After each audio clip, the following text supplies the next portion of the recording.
I'll speak personally as a former softball player, which is, what is the game beyond the game? The game beyond the game is learning to work together. It's teamwork. It is knowing where to be on the field when the ball is in the air and the ball may not be coming to you, but how do you help the rest of your team succeed in those moments? Baseball, softball teaches you life lessons. And so when we talk about bringing this game to Seattle, it's not just about the sport, it's about the lessons. And so these investments will help our community be able to deepen those lessons in the Seattle area. And so the Rainier Playfield investment, a tremendous investment in the heart of Seattle, in a key area in Seattle where people don't have access to all-year fields. This will give us an all-year field in a central portion of the city. Investing in organizations like Baseball Beyond Borders, run by a dear friend, Buki Gates, but really teaching the lessons of baseball that go well beyond the game, that again go into teamwork, go into anticipating plays and knowing where to be, both in the game experience, but also in real life experience, allowing you to look ahead, see the future, know how to get there, how to put yourself in the position to take advantage of what that play will be. Helping with our young people who are in school who may not have access to the sport right now, but they do have access to a future, and baseball wanting to be a part of that future. Again, a thank you to Major League Baseball for their investment to make sure that everybody who wants a future has access to a future. Very key component to this work. These legacy investments are what make partnerships with the Mariners and Major League Baseball absolutely worth it. It's these investments that show the community that we can both play together and work together, that we can build upon the gifts that we have to make sure that we are all taken care of.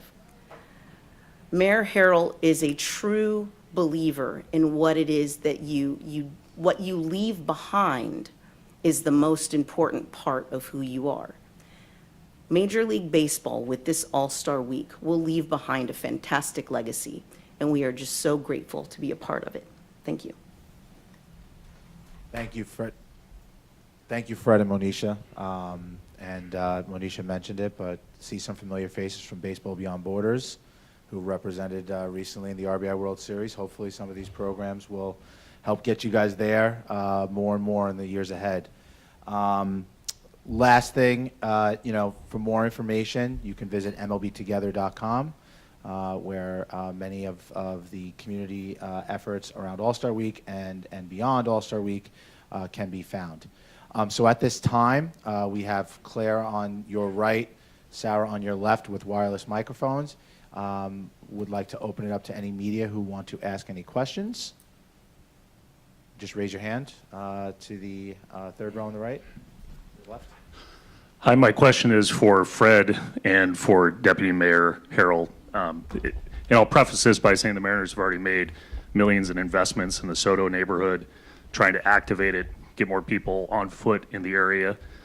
What kind of discussions are happening right now between the mayor's office and the Mariners about cleaning up some of the other things that we see on the streets in terms of the encampments and RVs right now to be ready for the All-Star game? I'll start with that. So we are constantly working together. This is not just for the All-Star game, but this is really part of our work to get the city back on track. We have developed a very strong relationship both with the Mariners and with the other members of the Seattle Sports Commission, where we want to make sure that when people come to Seattle from all over, from both within Seattle neighborhoods as well as neighboring cities around Seattle, that they have a great experience when they come to support our sports teams. And so it's an ongoing conversation. It was part of our day of service where we looked at things that could be cleaned and beautified around the area to make sure that we were preparing ourselves for the All-Star game. But this goes well beyond the All-Star game. When we have needs that need to be addressed, we will continue to work with community. We will continue to work with nonprofits to make sure that we're offering services to those who need assistance and help. And we will continue to work with the sports teams to make sure that the areas around their venues represent the Seattle that we want the rest of the world to see. And I would just add, like the legacy projects that we discussed, that we want this to continue past the All-Star game. The mayor's office has been very clear that these are not just for the All-Star game. What we're doing in our community will last beyond it.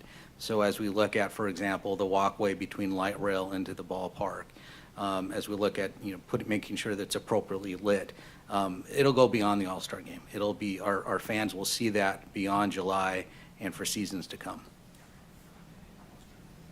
Any other questions? Same row to your right. Yeah, thank you so much for your time. Really quick question here. As far as the renovation goes for that Rainier playfield, when can we start to see that in motion? And secondly, while it's being renovated, where are those folks supposed to play at during that time of renovation? I'll start. Okay. So we will start that renovation very shortly after the announcement and the ribbon cutting for the unveil during All-Star Week. You will start to see the renovations go quickly after that throughout the summer. Just because of climate, we wanted to make sure that we did it at the appropriate time, and so that when the unveil happens later this fall, it will be immediately usable.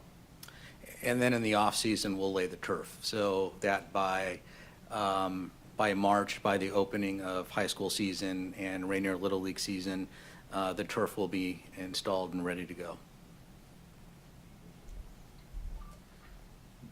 Row behind you, in the middle. Fred, starting with you, and then Deputy Mayor Harrell, if you'll follow up too. You've already touched on it a little bit, but can you tell us a little bit more about what we can expect to see 10 years from now, 20 years from now from these investments, and Deputy Mayor, then what you would expect to see from them? I'll start with a very short story. I was at a game in Gig Harbor about 3 weeks ago for my 14-year-old son, and I was walking around the complex, and it was a beautiful turf field, and I happened to notice a little sign that said, "Proudly brought to you by the Seattle Mariners," and I think it was Boeing was the corporate sponsor at the time, from over a decade ago.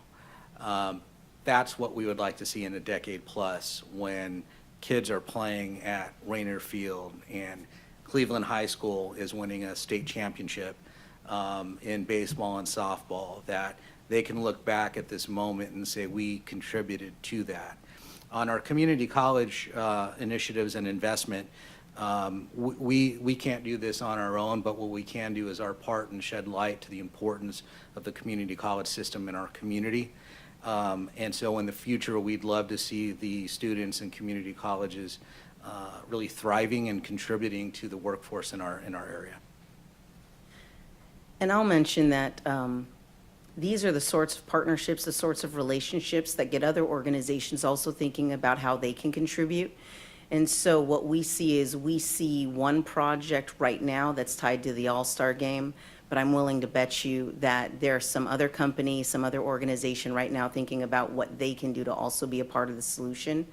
And I'll mention, as a former softball player myself, right, a lot of my success in the business community has been around knowing how to play the game and knowing how to appropriately field the ball, so to speak, and then knowing when somebody else is fielding the ball, what I'm supposed to be doing in my backup role. So I think what we're going to see from these investments is we're going to see a whole new generation of young people who are able to apply the skills of the game to their growth opportunities in the future. And so what I expect is that within a generation, we're going to see a whole new group of leaders who have benefited from these investments, apply them to many different aspects of their life, and to continue to see young Seattleites thrive in that way. And I will add one interesting nugget. The Commissioner's Cup and Jenny Finch Classic, which includes a local team here competing against teams from baseball and softball teams from urban youth academies from around the country. They will be playing many of their games at Lower Woodland Park, which was part of the 2001 legacy effort in Seattle. So you will see a direct connection with activities during this All-Star Week with a project from the last time it was held in Seattle. Any other questions? That was a little nugget from the PR guy, sorry. And that was a $1 million investment 22 years ago. Anything else? All right. Well, this will wrap the press conference. We'd ask our speakers with Mr. Stanton and some of our community partners to join us for a group photo. And then our speakers will be available for individual interviews following that photo. So thank you all again for attending this afternoon, and we can't wait to be back in July. Take care.